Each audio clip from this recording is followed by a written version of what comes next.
uyu mwana w'umuhungu yitwaga Eliya. Uyu mwana w'umuhungu n'ubundi busanzwe yarasanzwe ari kirara. Yego. Kubera ko no mu minsi yashize yaravuye transit.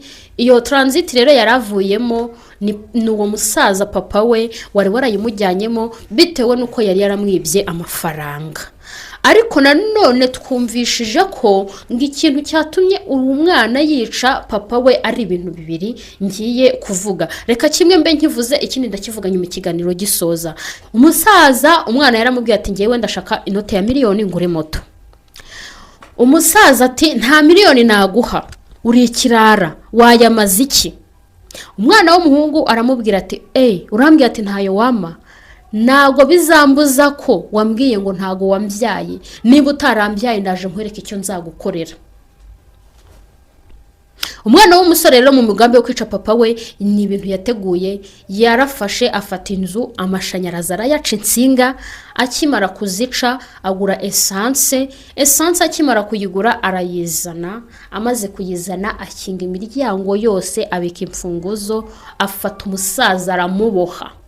Urumva muri icyo gihe yarari kumubohamo wenda hari ibyo hari ibyo bavuganaga ubwabo bari baziranyeho. Amuboha amaguru n'amaboko, arangije amufata amuzingazingira muri matera. Amaze kumuzingazingira muri matera afata essence amenaho arashumika.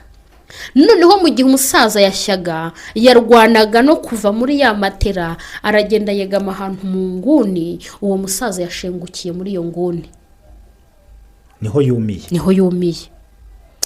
Byaje rero kumenyekana gute? Yes, reka mbasuhuze mbifuriza kugira ibihe byiza. Mwese mukomeza gukurikira ibiganiro kuri Grace Empire.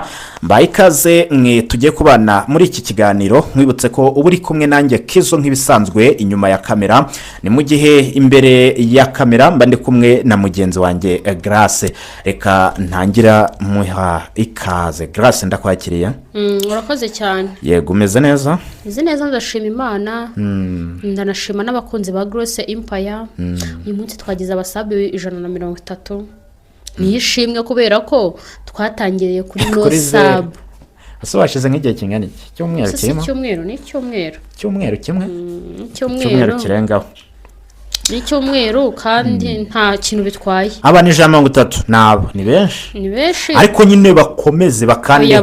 Mukomeze mukande subscribe. Bakandeho. Hanyuma mwandike na comment mudushyigikire. Niba araho nyine twabikoze nabi. Nibatubwire ubundi inkuru tubagezaho babibona gute? Hanyuma muna sharing ni. Grace mumubona gute? Akomeze cyangwa yicaye? Ngomba gukomeza babyandike muri commentaire. Wajuje? Najenje. Ako se ntajye uzacika intege? Bibaho ntagahora gahanze. Hari igihe nyine ubona ko ibintu atari ibyaho ukabivamo ukajya mu bindi. Kubera ko buriya nta gihe umuntu ahora mu kazi kamwe. YouTube nubona itaguhagije uzashaka handi. Zajyana gushaka n'ibindi nkora bisanzwe nyine. Byose se amafaranga bizana. Nta nyuma se umwuga wo gutangaza amakuru uzajya atangariza kuri status za WhatsApp? Umwuga wo gutangaza amakuru nyine nzajya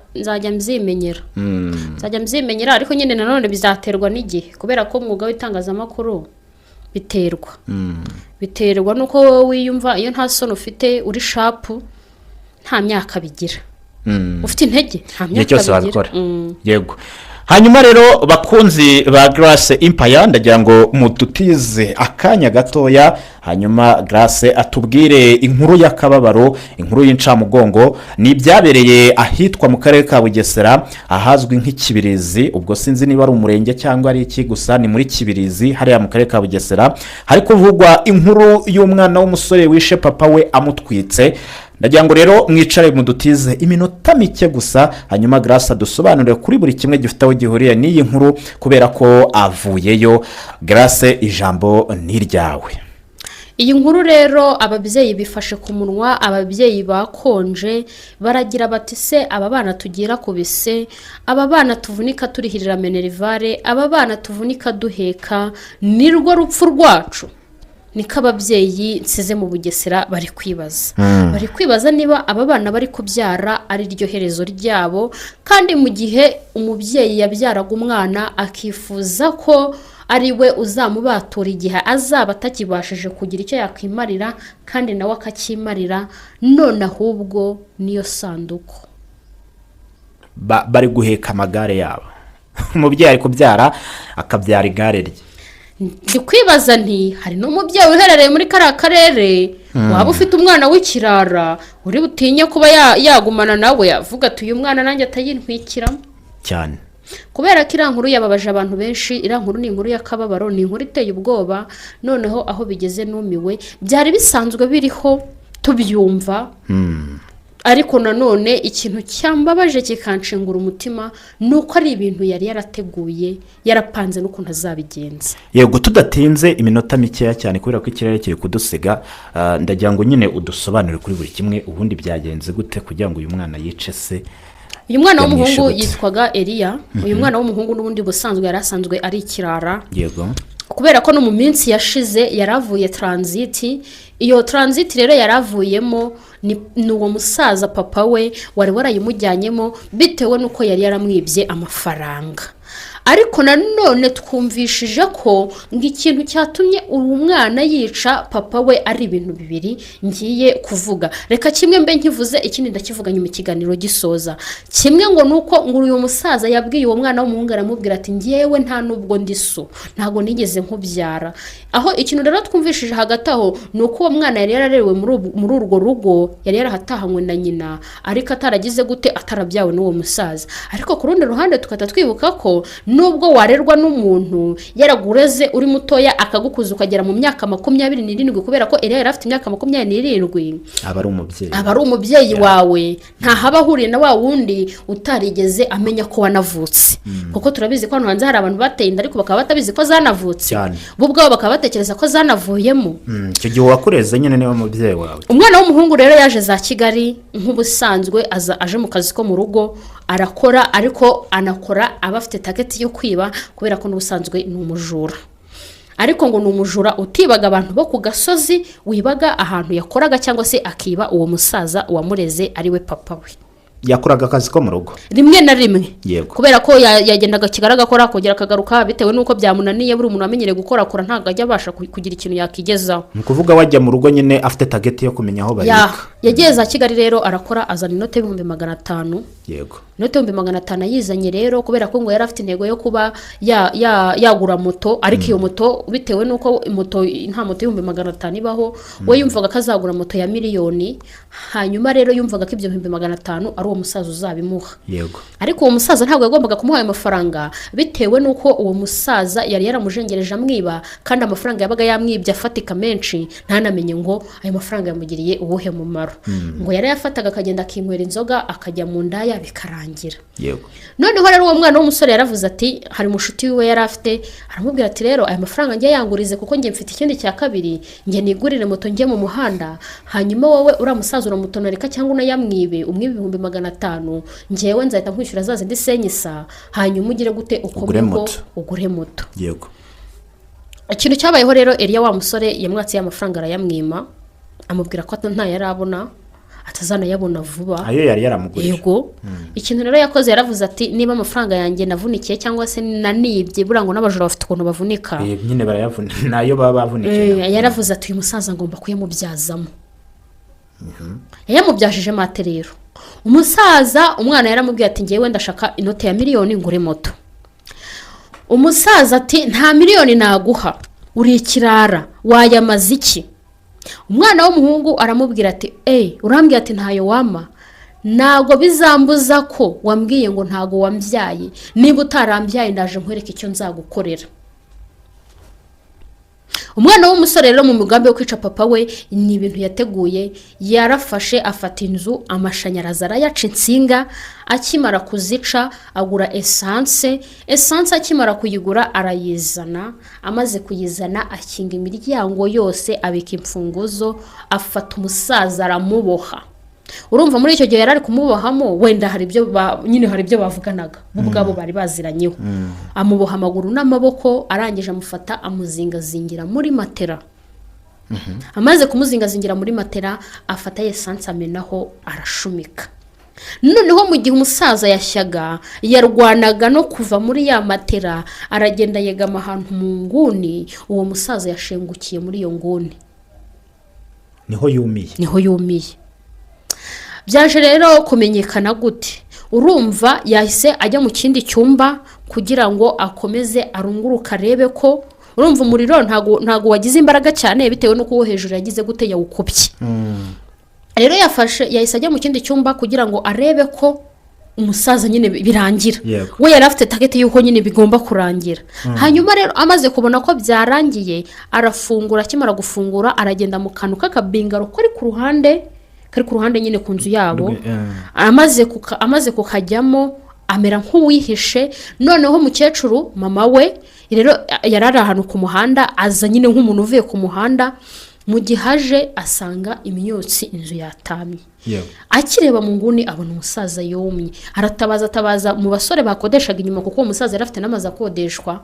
hanyuma akimara gutabaza nta kindi cyabaye, baje umusore ukodesha muri icyo gipangu inyuma niwe ubwiwe witangarije ati umusaza ninjye wamubonye bwa mbere nasanze yumye, sinzi ukuntu rero nahise mfata uwo muhungu mufatira muri ako kabingaro kuko njye nahise ndazwa n'inshinga yo gushaka uwo muhungu. hanyuma baramufata baramuzirika kuko ntabwo yari yirutse. oya ntabwo yari yirutse, ubwo yari akiri kwitegereza ngo arebe uko uwo musaza yari amufitiye ubugome. hanyuma baramuzirika, bakimara kumuzirika bamwicaza aho ngaho, bahamagara polisi ije nyine bajyana umusaza nyine n'icyo cyomanzi barakijyana. none se nta bandi bantu baba hafi aho ngaho muri icyo gipangu cyangwa n'abaturanyi babo? kandi uwo musore niwe waje nyine, umukecuru niwe yatabaje kuko niwe yabahise abasha kubona, n'abandi nyine bagenda baziraho. inzu yose ntabwo yahiye se? hahiye ikigaragara cyo ntabwo yahiye cyane bitewe n'uko amashanyarazi yari yayakubye. ni ibintu yateguye we, avuga ukuntu nyine we yarabitekereje, atekereza ukuntu azabigenza. urumva ko ni igihazi, ni inyamaswa. wasanga atari n'uwo wenyine yishe, byashoboka wasanga wenda hari n'uwo yishe ntibyamenyekana, cyangwa akaba yarafatanyije n'abandi bishe abandi cyane. urumva ko ni igihazi. niba umuntu atekereza ati ngewe nzabanza nca amashanyarazi kugira ngo inzu idafatwa nanjye nkashya, akabikora wenyine. yego. hanyuma mufate muzirike kubera ko n'umusaza nta ntege afite. uwo nguwo urumva ko ni umusore w'imyaka 27 n'umuntu w'umusaza ntabwo banganyije imbaraga. muzirike, nimara kumuzirika muzingire muri Matera amene nk'esanse. hake esanse baziguriranye nanjye ndabinca ko ziri kwica abantu benshi. Kiboke nawe twaramushyinguye, nawe yishwe na esanse. none se sitasiyo zirakora iki? ziramenya zicuruza ama esanse gute kugira ngo zimenye ese iyi esanse igiye mu modoka cyangwa igiye gutwika? ni ibibazo. buriya nta kuntu amasitasiyo abantu bacitse ururondogoro bumiwe. amakuru mfite ngo ni uko ibyo byabaye. uwo mwana w'umuhungu ahantu yari yicaye nta n'ikintu byari bimubwiye.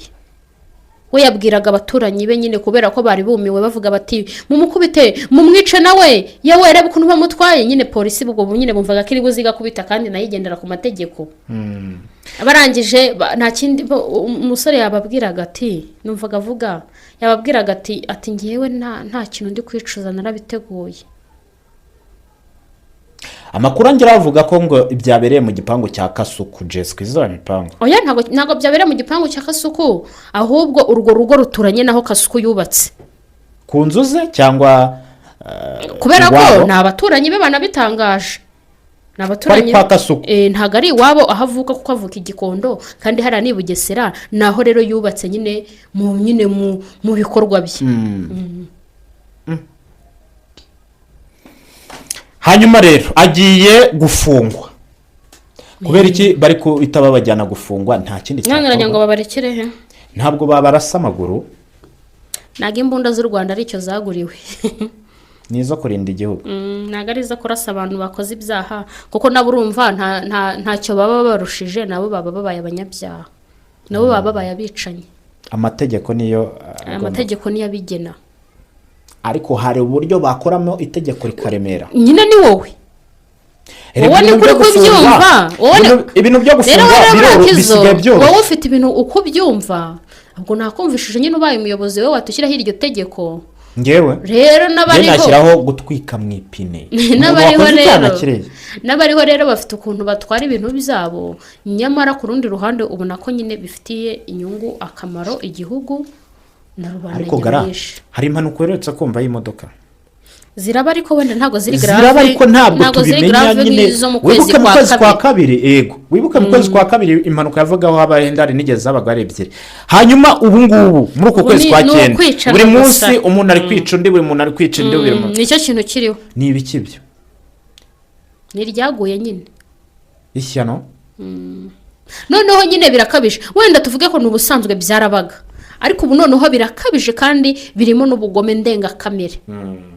Kuko buri munsi uri kumva, buri munsi buri tariki. Dore hari umukobwa basambanyije, bamaze kumusambanya baramwica, bangije bafata igiti batabajomba muri ngaho. Nawe nyumvira wa mugabo ejo bundi wishe umugore wamaze kumusambanya. Nyine ni ibintu biri, urumva amategeko adafite ukuntu icyaha. Oya buriya wenda ni igihe cyabyo bizongera bicogore haze n'ibindi, none wabigenza gute se? Aha nuko nyine ubwo reka tubwire uwo musaza ati nta kundi ubwo nyine yareze uwagombaga kuza sinabyita ngo yareze urupfu rwe. Yahaye amata uwagombaga kumumenera amaraso, niko babivuga, niko wabyita. Yego bakunzi ba Grace Empire rero kuri uno munota reka twashyira akadomo, asigaye mudufashe mukande subscribe kugira ngo mudutere imbaraga zo gukomeza gukora. Ndabeshya gara aya nibyo, ariko hari ikindi urenzaho se cyangwa kuyikanda ko nta imbaraga zindi bisaba. Suko se reka ngushimire cyane. Yego.